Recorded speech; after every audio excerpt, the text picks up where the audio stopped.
ถ้าอย่างนั้นผมขอถามการเปรียบเทียบแล้วกันเพราะว่า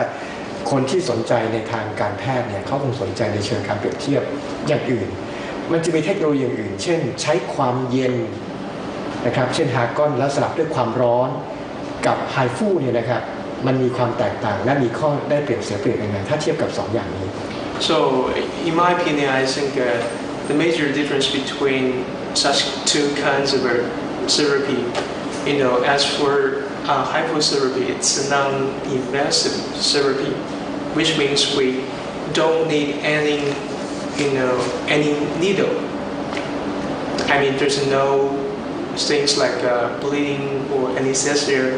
and the patient can get fast recovery for such kind of non-invasive treatment. But as for RF and as for other kind of treatment, it's like a minimally invasive treatment. We need things like needle to do acupuncture and to insert the needle inside the patient's body.And I think the complications caused by such kind of therapy may be greater, maybe more than non-invasive treatment, and the fast recovery may be longer than non-invasive treatment, and the cost may be higher.คือเปรียบเทียบว่าในการใช้จี้เย็นหรือว่า RF เนี่ยจะต้องใช้เข็มแทงเข้าไปในขณะที่ไฮฟูนี่ไม่มีเข็มเลยก็จะไม่มีบาดเจ็บไม่บาดเจ็บแล้วก็เพราะฉะนั้นคนไข้ก็จะฟื้นตัวเร็วกว่าในขณะที่ใช้เข็มอาจจะมีการเลือดออกเกิดเลือดภายในอะไรได้แล้วก็เจ็บกว่านี่คือข้อเด่นของไฮฟูเลยคือไม่มีบาดแผลเลยให้เราเห็นให้งั้นผมถามต่อว่ากรณีที่มีการรักษาโดยไฮฟูเนี่ยนะครับมีบางคนเขาก็สงสัยว่ามันต้องทำหลายครั้งไหมเพราะอย่างกรณีของการคีโมฉายแสงต้องมาบำบัดเนี่ยนานบ่อยครั้งแล้วก็ต้องต่อเนื่องบางคนก็ต้องกินยาต่อเนื่องบางคนก็ต้องฉายแสงหลายครั้งกรณีไฮฟูกับเนื้องอกทั้งหลายนี่นะครับต้องทำกี่ครั้งครับถึงจะได้ผลอย่างที่บอก90% 86% ในการรักษาเนื้องอกเชิญครับ Actually for hypo treatment it's only one session for most patients but for some complicated patients we can give them 2 sessions but no more than 3 sessions for we need to make a treatment plan before the treatment โดยทั่วไปในการรักษาด้วยไฮฟูเองนี่ก็ทำแค่ครั้งเดียวครั้งเดียวเท่านั้นไม่ต้องมาหลายๆครั้งแต่ก็อาจจะมีบางรายที่ยากมากๆอาจจะต้องทำ2หรือแม็กซิมัมคือมากสุดไม่เกิน3ครั้งซึ่งอันนี้ก็จะต้องมีการวางแผนในเคสที่ยากมากๆถ้าอย่างนั้นเนี่ยผมจะถามต่อว่าแสดงว่าเนื้องอกหรือมะเร็งที่เราใช้ความร้อนแล้วก็เฉพาะจุดอย่างเงี้ยถ้าอย่างนั้นสำหรับคนที่มะเร็งแพร่กระจายเป็นระยะที่3แล้วนี่นะครับจะใช้ไม่ได้ใช่ไหมครับ For about the stage 3 ups that have metastasis tumor so can we use Hifu to treat for the metastasis case Sure for metastasis last month we have treated a liver metastasis patient and the size of the metastasis is just about only 1 centimeter and we have successfully treated these patients metastasis in liver So you mean they have multiple lesion intra abdominal can we treat in one session too or you need to focus one by one Yeah one by one we need treat first one then second one and then the third one in one session คือในระยะที่แพร่กระจายแล้วเนี่ยไม่ว่าจะไปกี่จุดก็ตามก็ไปตามจุดนั้นเช่นอยู่ในช่องท้องเนี่ยมีแพร่กระจายไปทั่วช่องท้องก็ทรีตแค่หนเดียวทำครั้งเดียวทำทีละทำทุกจุดใช่ทำเสร็จในครั้งเดียวครับถ้าอย่างนั้นเราจะมาถามกันต่อนะครับเอาประสบการณ์ตรงกับคุณหมอเลยเท่าที่มีการรักษามานี่นะครับด้วยมือตัวเองเนี่ย เห็นอะไรบ้างแล้วเห็นประสบการณ์เป็นยังไงบ้างของการเปลี่ยนแปลงวิธีการรักษาโดยเครื่องมือที่เรียกว่าไฮฟู I have been focused on Hifu therapy and Hifu researcher for many years, even after my graduation. So by now, as for benign and malignant tumors, I have treated over 700 patients across across my nation, and also I have a lot of experiences for clinical supporter in foreign countries. คุณหมอก็รักษาคนไข้มาประมาณมากกว่า700รายนะคะโดยเฉพาะที่มาเลเซียแล้วก็หลายๆประเทศซึ่งคุณหมอไปสอนเรื่องการใช้เทคโนโลยีนี้ครับถ้าอย่างนั้นผมถามต่อว่าแล้วเครื่องมือไฮฟูของที่โรงพยาบาลฉงชิ่งเนี่ยมันต่างจากไฮฟูที่อื่นไหมหรือว่าคำว่าไฮฟูมันเหมือนกันหมดทั้งโลก So actually there are two conceptions of a Hifu, but actually from point of view of physicals, we can divide because such two kinds of therapy can be defined as hypothermia therapy. So based on the point of view of physicals, hypothermia can be classified into hypoablation and ultrasound hypothermia. Ultrasound hypothermia is used for adjuvant therapy, especially for improve the power of chemotherapy. But as for hypoablation, it's used to ablate tumor to make a coagulative necrosis. We can judge the result from immediately MRI scan, such like before treatment we do an MRI scan, and after treatment we do an MRI scan again. So compare those two MRI scans, we can detect a large range of necrosis. That's the result of a hypoablation. But as for ultrasound hypothermia, maybe there's no necrosis. So that's the major difference.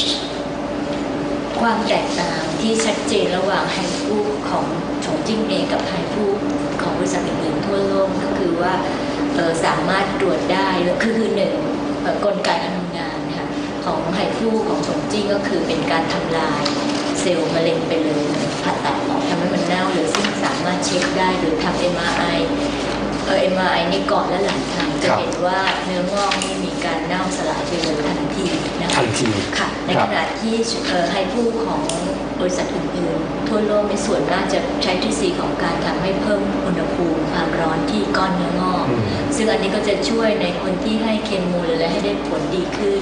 แต่ไม่สามารถกำจัดมะเร็งให้หายไปในทันทีซึ่งทำ MRI พิสูจน์ได้ก็คือว่า MRI ก่อนและหลังในการใช้ไฮฟูที่แค่เพิ่มอุณหภูมิจะต่างกันเพราะฉะนั้นคำว่ามะเร็งยังอยู่เนื้องอกยังอยู่ครบแสดงว่าไฮฟูไม่ได้แปลว่าเป็นศัพท์เฉพาะเหมือนกันทั้งโลกที่มันแปลว่าเทคโนโลยีมันจะไม่เหมือนกันของที่ฉงจิ้งที่ประสบความสำเร็จก็เพราะว่ามีเทคโนโลยีที่ก้าวหน้ากว่าถูกไหมครับเพราะว่าคำว่าไฮฟูมันก็แปลตรงๆตัวเป็น High Intensity Focusing Ultrasound เพียงแต่ว่าขึ้นเสียงอันไหนที่มันทำเป็น Focusing คือทำให้เป็นจุดแล้วก็เล็งไปตรงนั้นก็ใช้ชื่อนี้แต่ว่าผลลัพธ์ที่ออกมาไม่เท่ากันของเครื่องของฉงจิ้งกับของที่อื่นจะไม่เหมือนกันโชคดีที่ตอนนี้เครื่องนี้ยังอยู่เมืองไทยนะครับแล้วก็คุณหมอก็มาเวียนทำให้เราสามารถที่จะเห็นคำอธิบายเรื่องเหล่านี้ได้ซึ่งเดี๋ยวจะต้องมาดูกันนะครับว่าเป็นยังไงกันต่อถ้าอย่างนั้นผมถามต่อว่าเท่าที่ประสบการณ์ของคุณหมอเนี่ยปกติคนใช้ไฮฟูแล้วนี่นะครับไม่ว่าจะเป็นเนื้องอกหรือมะเร็งก็ตามเนี่ยหลังจากใช้แล้วเนี่ยต้องนอนพักโรงพยาบาลกี่วันพักฟื้นที่บ้านนานเท่าไหร่เพราะมันคือค่าใช้จ่ายนั่นเลยถูกไหมครับถ้าอย่างนั้นผมถามต่อว่าเท่าที่ประสบการณ์ของคุณหมอเนี่ยปกติคนใช้ไฮฟูแล้วนี่นะครับไม่ว่าจะเป็นเนื้องอกหรือมะเร็งก็ตามเนี่ย หลังจากใช้แล้วเนี่ยต้องนอนพักโรงพยาบาลกี่วันพักฟื้นที่บ้านนานเท่าไหร่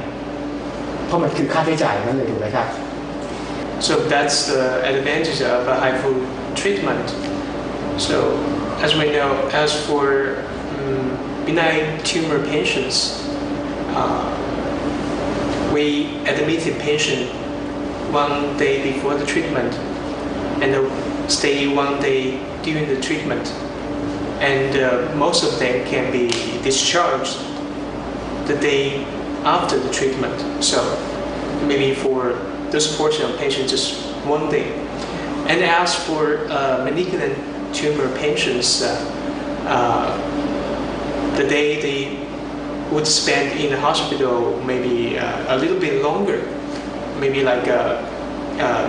2 to 3 days. We observe, vital sign and response of a post-treatment. If it's okay, patient can discharge within 2 to 3 days. As for malignant tumor patients.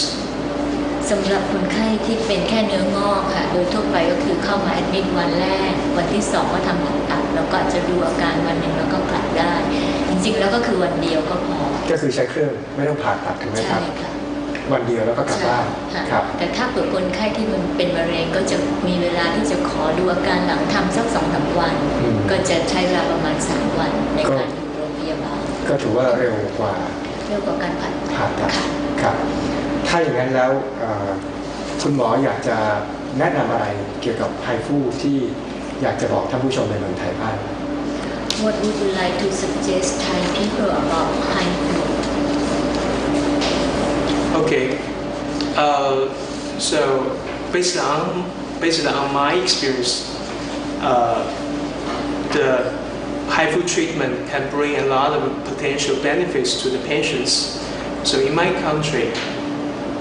previously, most of patients would like to seek for surgery, for laparoscopy, for like a disease like myoma, like uterine fibroids. But right now, they would like to choose Hifu treatment because this offers them a lot of advantages, especially fast recovery. Just 1 day, they can recover to daily work or daily activity.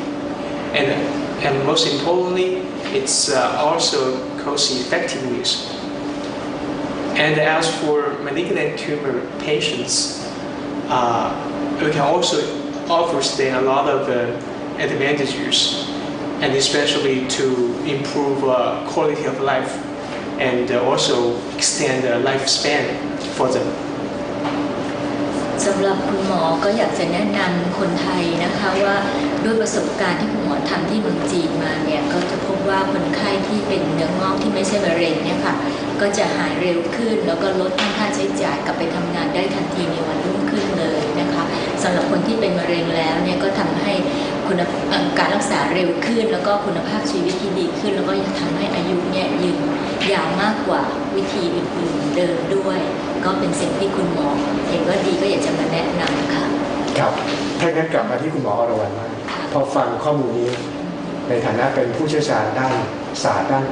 การแพทย์องค์รวมที่ใช้การผสมผสานคุณหมอมองยังไงบ้างครับกับเครื่องมือนี้ค่ะคือหมอเนี่ยเป็นคนที่ใฝ่รู้นะคะก็ชอบที่จะไปเรียนรู้สิ่งใหม่ๆแล้วก็ทุกอย่างที่คนไข้มาหาเนี่ยจะเหมือนเป็นคนที่คิดว่าเป็นการบ้านที่สำคัญมากก็จะไปสืบค้นหาแล้วก็มีคนไข้มะเร็งที่มาอยู่ในความดูแลตอนนั้นหมอก็เลยตามไปถึงฉงจิ้งค่ะคือได้อ่านเรื่องราวของเครื่องมือเนี่ยจาก journal จากที่ต่างๆวารสารทางการแพทย์นะก็เลยติดต่อไปทางโน้นว่าจะขอไปดูงานซึ่งหมอก็ไปดูหลายที่ไม่ว่าจะมีที่ปักกิ่งที่เซี่ยงไฮ้ดูเครื่องอื่นก่อนแล้วก็มาพบทีหลังว่ามีของฉงจิ้งซึ่งรัฐบาลเป็นการลดลงในวารสารต่างประเทศทางด้านการแพทย์เยอะจะเป็นยี่ห้อก็คือของฉงจิ้งเลยก็เลยบินไปที่ฉงจิ้งเลยคือไปมีหลายที่จริงแต่ว่าที่ตีพิมพ์ในวารสารการแพทย์ที่เป็นที่ยอมรับเนี่ยคือที่ฉงจิ้งเนี่ยบินไปดูแล้วคือหมอบินไปดูทั้งที่ไม่ใช่ของฉงจิ้งไปดูหมดเหมียนหยางแล้วก็ปักกิ่งแล้วก็บินไปดูที่ฉงจิ้งไปดูแล้วก็ประทับใจที่เห็นคนไข้เนี่ยหายแล้วก็มี มีคุณหมอท่านหนึ่งซึ่งคุณพ่อของท่านเนี่ยเป็นมะเร็งระยะสุดท้ายมะเร็งตับกระจายไปทั่วช่องท้องแล้วใช่ก็คือกระจายไปทั่วช่องท้องแล้วคุณหมอท่านนั้นก็พาคุณพ่อไปที่ฉงจิ้งเองเลยเพื่อที่จะไปรักษาเราก็ได้ไปประสบกับเห็นกับตัวเองว่า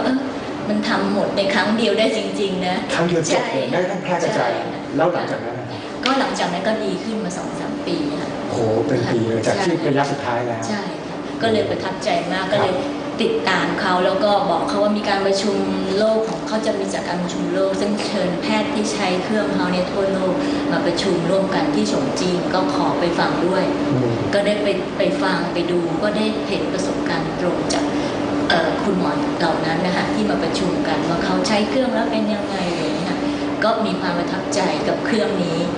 ก็เอามาบอกเล่าสำหรับคนไข้ของเราเองซึ่งจริงหมอก็ไม่ได้เล่นเรื่องการผ่าตัดแต่ก็มาแนะนำว่าถ้าเป็นอีกทางเลือกหนึ่งที่หมอจะแนะนำก็คุณลองติดต่อบินไปที่ฉงจิ้งดูสิคือจริงๆในทางปัจจุบันที่ใช้แพทย์ผสมผสานเนี่ยมันมีหลายวิธีมากนะครับถ้าจะไม่ใช้การบาดเจ็บก็มีทางเลือกหนึ่งคือทางเลือกนี้แต่จริงๆแล้วถ้าจะให้ฟังแล้วน่าทึ่งว่ามีคนระยะที่4กับแพร่กระจายหมดแล้วสามารถหายได้ในการรักษา1 ครั้งแล้วก็อยู่ไป 2-3 ปีจริงๆถ้าคุณหมอศึกษาด้านผสมผสานการผสมผสานจริงๆถ้าปรับการกินไปด้วยแล้วก็มีชีวิตการเป็นอยู่ที่ดีขึ้นไปด้วยบางทีอาจจะไม่กลับมาก็ได้ใช่ค่ะเพราะว่าคุณพ่อของคุณหมอท่านนั้นก็คือไม่ได้ปรับพฤติกรรมก็กลับมาเป็นอีกเพราะฉะนั้นแล้วก็ไม่ใช่เพียงแค่การรักษาวิธีนี้อย่างเดียวเราต้องปรับพฤติกรรมด้วยเพียงแต่การปรับพฤติกรรมบางทีอาจจะไล่ไม่ทันกับการแพร่กระจายแล้วทางนี้ก็จะเป็นทางเลือกหนึ่งที่สามารถที่จะเป็นคำตอบได้ในกรณีที่ท่านผู้ชมสนใจว่ามีคนใกล้ตัวหรือมีคนที่เป็นมะเร็งและต้องการหาทางออกทางอื่นที่ไม่ใช่การแนวทางที่บาดเจ็บไม่ว่าการคีโมฉายแสงผ่าตัดและทำให้เกิดผลกระทบหรือต้องอยู่ในโรงพยาบาลระยะยาวคุณหมอมองงั้นไหมครับใช่ค่ะเพราะว่าเราก็ต้องปรับคุณภาพชีวิตก่อนเพราะว่ามันต้องมีสาเหตุเราต้องแต่อันนี้ก็เป็นทางเลือกหนึ่งซึ่งช่วยกำจัดไอ้ที่มันเยอะแยะแล้วให้มันลดลงไปก่อนแล้วเราก็รีบปรับปรุงตัวเองเราก็สามารถหายได้เพราะหมอก็มีเคสในมือซึ่งบางคนก็ใช้แค่การทำสมาธิปรึกษาบำบัดปรับเปลี่ยนแนวคิดก็ทำให้เขาหายได้ก็มีทั้งที่หมอเป็นแพทย์แผนปัจจุบันหมอก็เป็นปัจจุบันก็เป็นทั้งปัจจุบันและทางเลือกหมอศึกษาทุกทางเอามาเบลนกันแสดงว่ามันต้องผสมผสานกันทั้งหมดไม่ใช่ทางใดทางหนึ่งจริงๆใช่ไหมครับถ้ามองระยะยาวและทางเรื่องนี้ก็เป็นทางเลือกที่น่าติดตามเพราะคุณหมอไปเจอมาเองแล้วคนไข้ที่หมอส่งไปผลเป็นยังไงบ้างครับลองเล่าให้ฟังประสบการณ์ตรงก็ส่วนมากคนไข้ก็ไปทำแล้วก็ดีค่ะก็คือเอาออกแต่ว่าอย่างที่ว่าส่วนมากที่ไปก็คือมะเร็งเขาแค่เนื้องอกเขาก็ผ่าตัดธรรมดาแต่ถ้าเผื่อสามารถถ้าเขารู้ว่ามีการผ่าตัดแบบนี้โดยที่ไม่สมมติถ้าเป็นเนื้องอกบนลูกแล้วไม่ต้องมีแผลหน้าท้องนี่ผู้หญิงคงชอบเพราะมันงั้นจะมีแผลเป็นซึ่งหมอก็เคยจบเป็นแพทย์จบทางด้านผิวหนังเราจะเจอคนไข้ที่เป็นคีลอยด์จะแผลผ่าตัดเยอะโดยเฉพาะผู้หญิงเนี่ยเราจะไม่อยากมีแผลเป็นหน้าท้องถ้านี้ไม่ต้องมีแผลเป็นเลยก็เป็นทางเลือกซึ่งน่าจะพอใจสำหรับคนไข้ค่ะถ้าอย่างนั้นเดี๋ยวเราจะตามไปดูในช่วงหน้าว่าเครื่องมือมันทำงานยังไงเพราะอยู่ข้างหลังผมแล้วก็จะพิสูจน์ว่ามันเล็กขนาดไหนมันมีประสิทธิภาพยังไงกันช่วงหน้าดีไหมครับ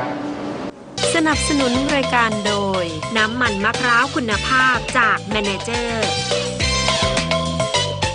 เครื่องฟอกอากาศแมเนเจอร์ฟอกสะอาดอากาศสดชื่นManager Alkaline Water Quality Water Quality Life ตรวจเลือดเปลี่ยนชีวิตตรวจสุขภาพโดยไม่ต้องอดน้ำอดอาหารกับ Manager Lab Center แล้วคุณจะรู้ว่าเลือด1 หยดก็เปลี่ยนชีวิตคุณได้